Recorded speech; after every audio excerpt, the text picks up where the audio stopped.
Noon, the 26th of December, 1900. Off the west coast of Scotland, in the Outer Hebrides, a lighthouse tender rolls in a heavy gray swell beneath cliffs that climb straight out of the sea. Her name is Hesperus. Above her, near the highest point of an island called Eilean Mor, stands a tower of pale stone. 3 men are supposed to be living inside it. Nobody has come down to the water to meet the ship. So Captain Jim Harvey pulls the whistle. The sound rolls off the rock and comes back at him. And then there's only wind and water. He tries again. Nothing moves on the island at all. Then a flare goes up, arcing over the emptied landing stage, throwing hard white light across bare stone.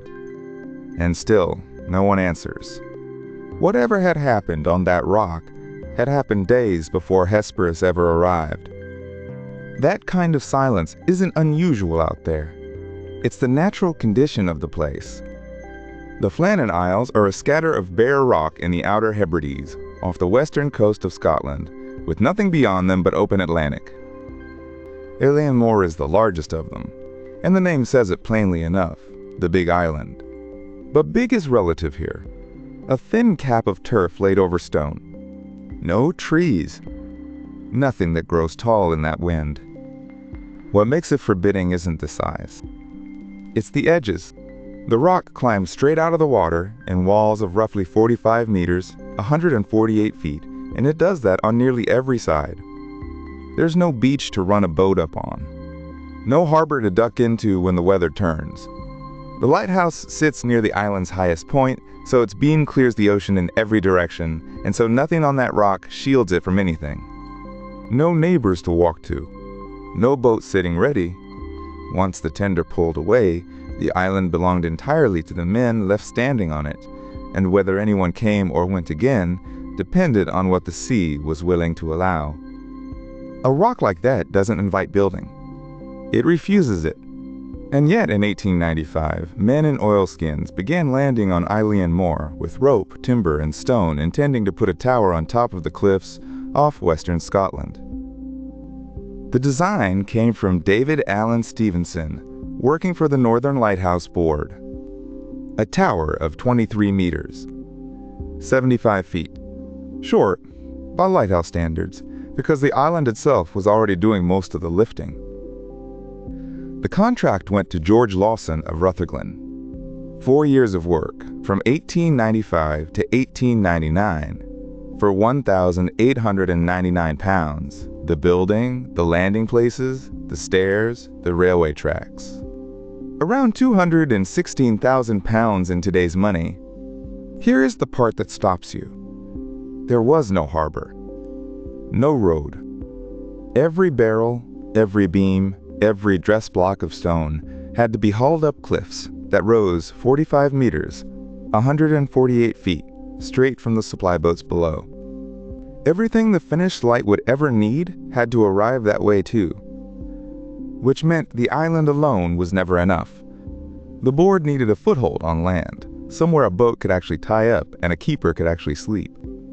So they built one at Brestclete, on the Isle of Lewis, a shore station, and it cost £3,526, nearly double the lighthouse itself. $401,000 in modern terms. The tower on the rock was almost the cheap part.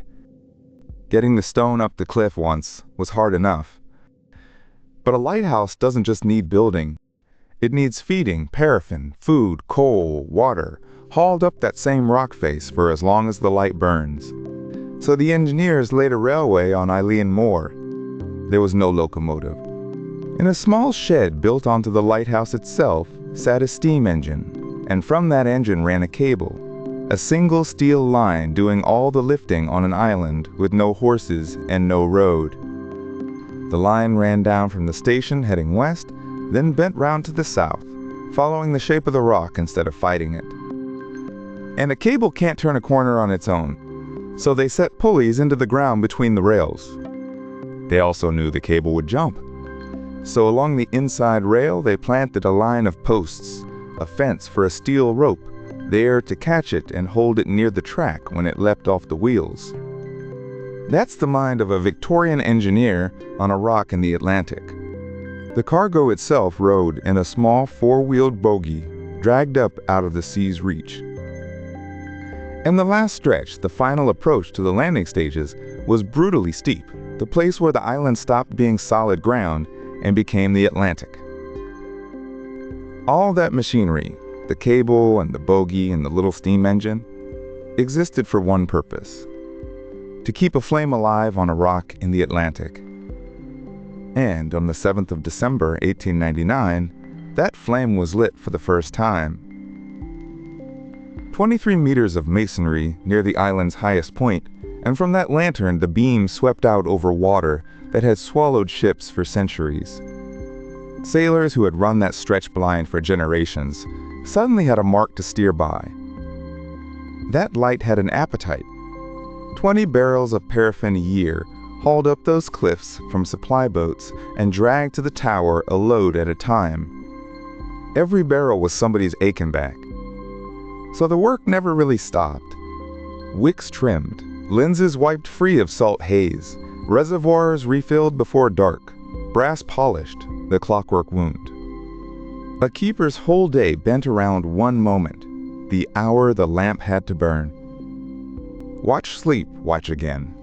Log the weather, note the passing steamers, raise the flag, set the provision boxes on the landing stage for the relief boat. A rhythm so fixed that any break in it could be read from a passing ship's deck. Remember that. But a light is only ever as steady as the men who climb the stairs to it. And on Eilean Mor in that first year, there were 3 of them living inside the routine at any given moment, with a 4th waiting his turn on the Isle of Lewis in Scotland. The principal keeper was James Ducat, the man in charge of the tower, the logs, the oil, the discipline of a station where a single missed hour of light could put a ship on the rocks.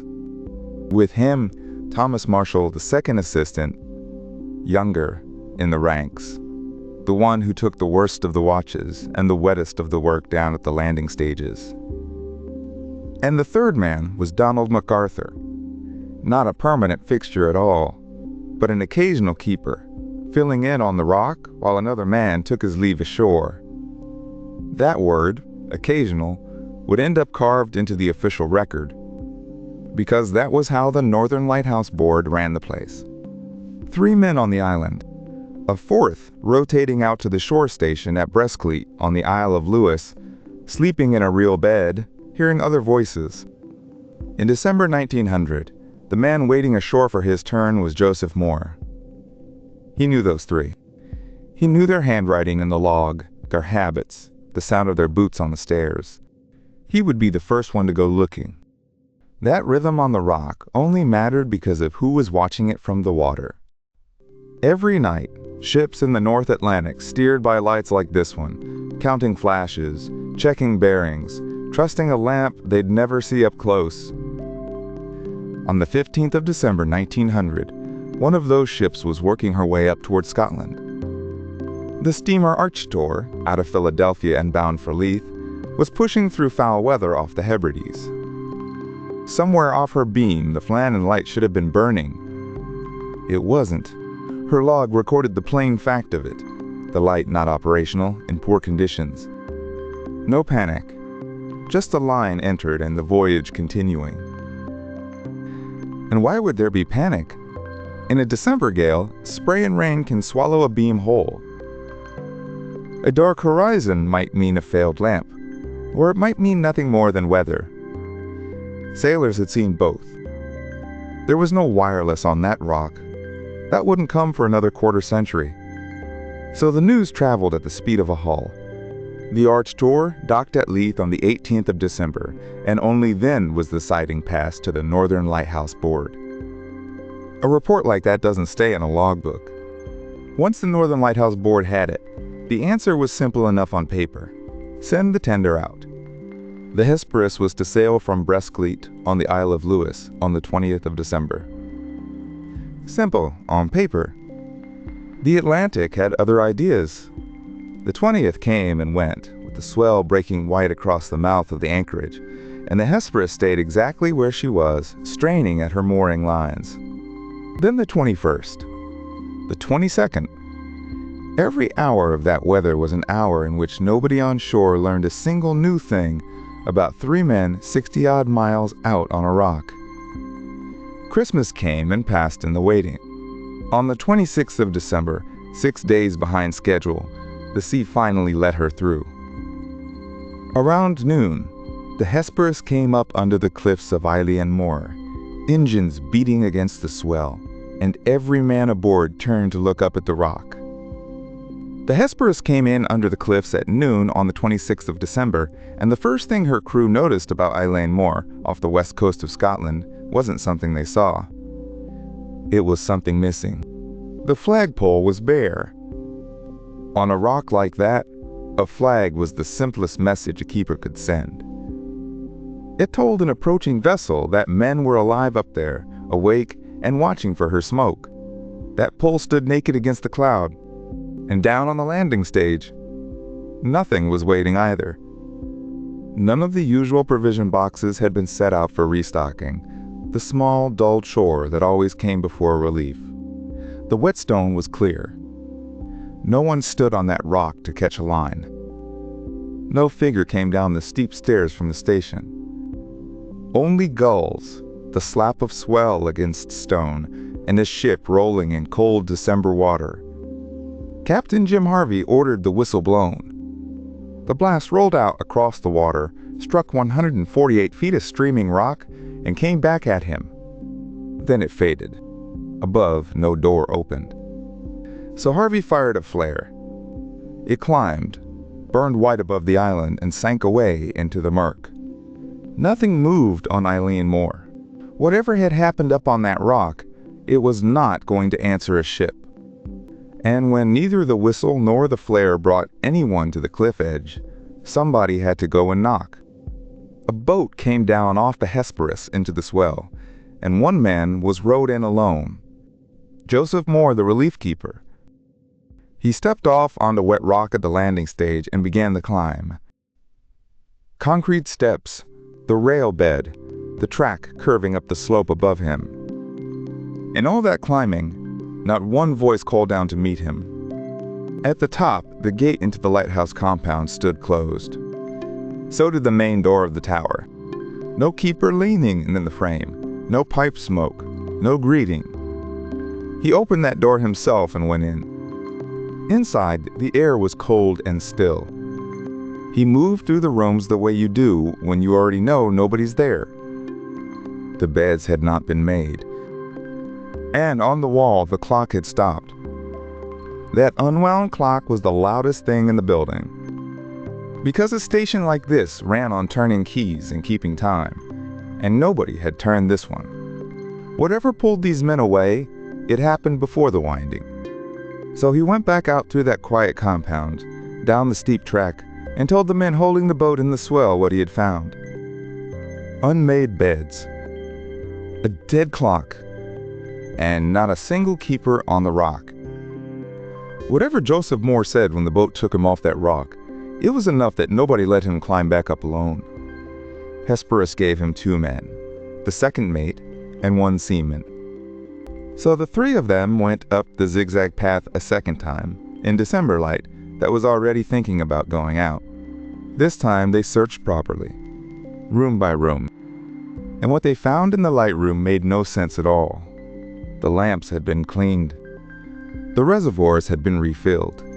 Everything that a keeper does before dark had already been done. The station was ready for the night. The men who had readied it were gone. And somewhere in that building hung a set of oilskins, still on its hook, unused, which suggested something the searchers could hardly say out loud. One of the 3 had walked out into an Atlantic December without his coat. Who does that? On that island, in that weather, nobody. They walked the whole rock while the light lasted. The compound, the store sheds, the railway line, the 2 landing places, the cliff edges. No keepers inside the lighthouse. No keepers anywhere on the island. So the search ended without an answer, and that left Captain Jim Harvey with a colder, more practical problem. The light on Eilean Mor had been dark for days. Whatever had happened to the 3 men, ships were still out there in that weather. Joseph Moore was left ashore with 3 volunteer seamen from the Hesperus. 4 men, on a rock where 3 had just gone missing, told to keep the lamp burning until someone came back for them. The Hesperus turned for Lewis with an empty relief crew and a story nobody wanted to carry. And somewhere on that passage back, Harvey began composing the sentences that would become the official record of the case. His telegram, dated the 26th of December 1900, opened without softening a thing. A dreadful accident has happened at the Flannans. The 3 keepers, Ducat, Marshall, and the Occasional, have disappeared from the island. The clocks were stopped, he wrote, and other signs indicated the accident must have happened about a week ago. Notice what that message did to Donald MacArthur. Not a name. A job title. The Occasional filed forever into the record as the 3rd man. And a telegram can only carry what a search can actually prove. Captain Jim Harvey wrote that the accident must have happened about a week earlier. His whole basis for that was a clock that had stopped. A clock in a station like that ran because a keeper wound it. Nobody had. So it wound down and quit on its own, and the hour on its face marks the death of a spring, not the death of 3 men. The lamps said something firmer. Cleaned. Refilled. Ready for the dark that never came. Whatever took the keepers took them after the day's work was done, not in the middle of it. Then the beds, unmade. That fits a man pulled out of sleep in the small hours by something urgent. It fits just as easily a man who simply hadn't tidied up yet. The evidence was ambiguous, and it stayed ambiguous. And then the detail that has kept people arguing for more than a century. A set of oilskins, found still in the station.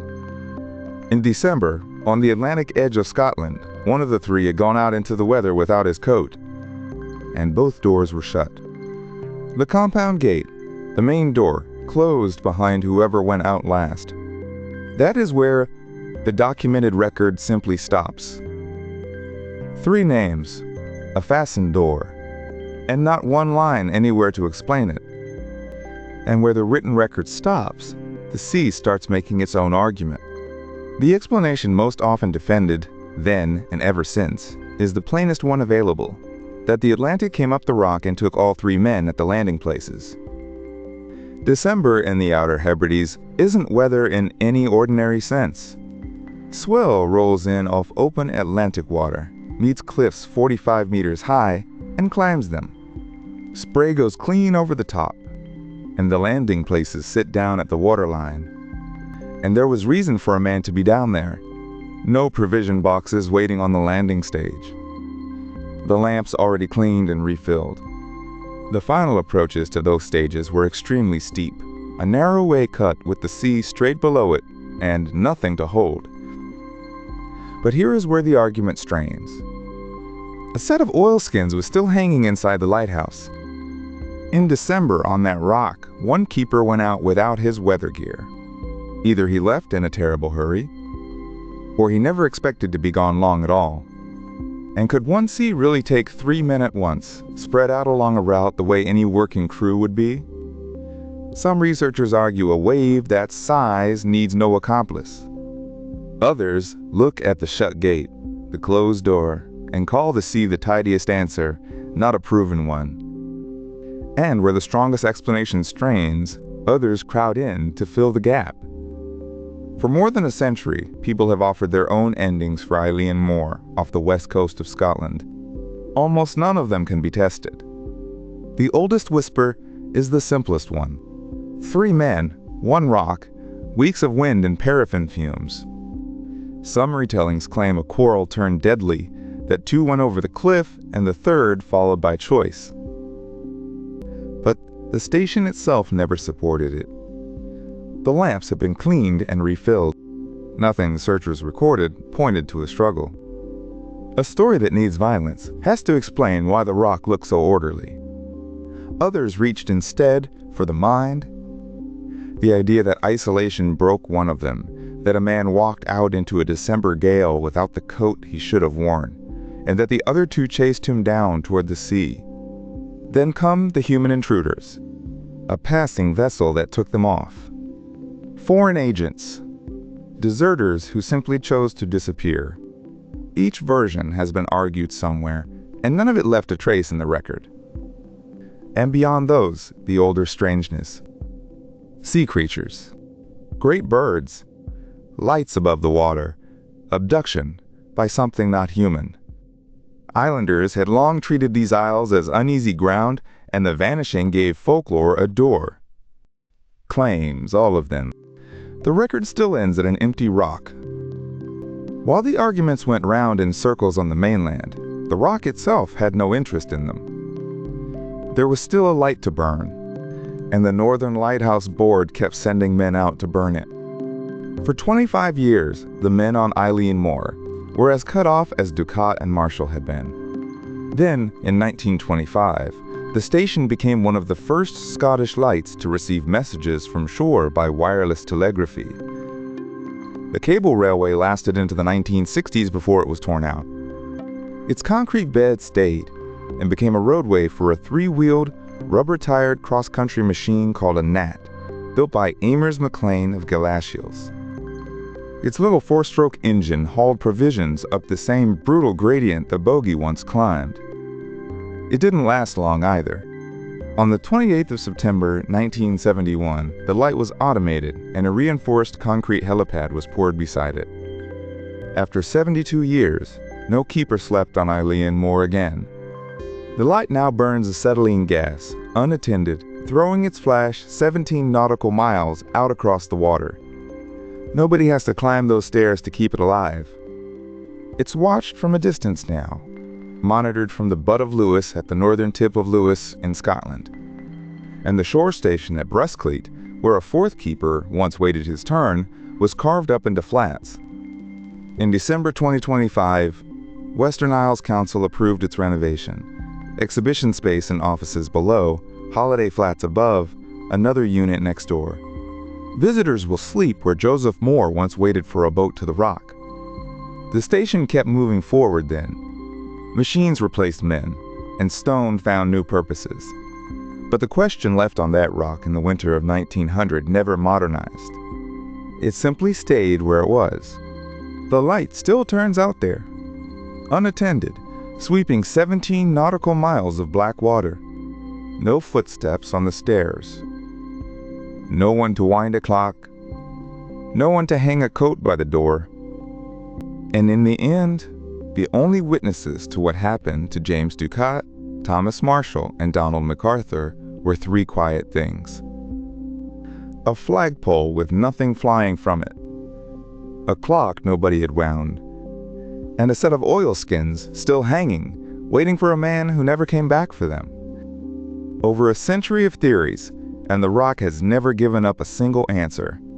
It just keeps the light burning, and keeps the rest to itself. So what do you think happened on Eilean Mor? Tell me in the comments, or name the case you want next, and subscribe to stay with the Unsolved.